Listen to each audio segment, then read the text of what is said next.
everybody around there knew about it. We now had evidence that pointed to Orlando Anderson as the killer of Tupac Shakur. With the benefit of hindsight, it now seemed obvious.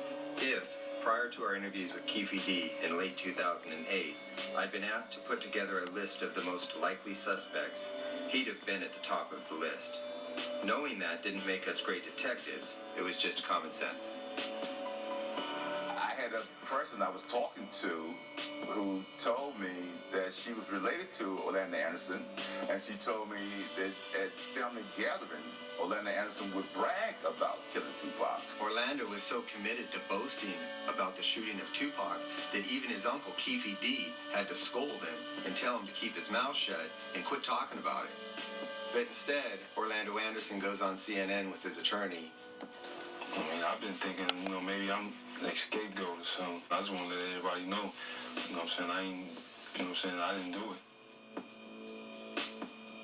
Immediately after the murder of Tupac Shakur, Compton police knew that Orlando Anderson was involved. They knew this because of their confidential informants, Southside Crip informants who were telling them so.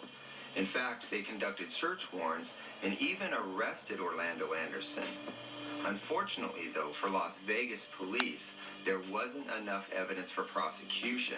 Orlando Anderson lawyered up, and everything else was just circumstantial, not enough to get a criminal filing. There was one more piece of evidence tying Orlando Anderson to this case that shocked the task force when they discovered it.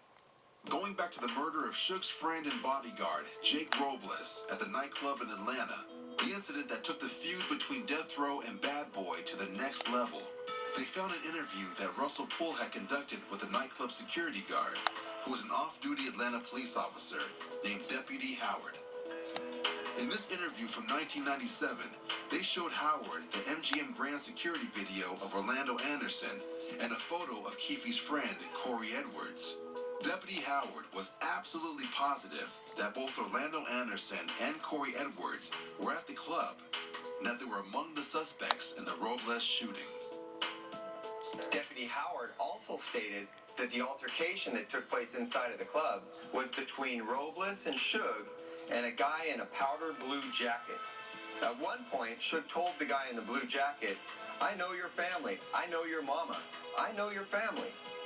He also told Robles after he was shot, "Hush, I'll take care of this when we get back on our own turf." Now, why would Suge Knight say, "I know your family," or that we can take care of this when we get back to Los Angeles, to a person that was a member of Bad Boy from New York City? Making the connection for us, Deputy Howard confirmed that the person that was in the powder blue jacket was none other than Orlando Anderson. Within a month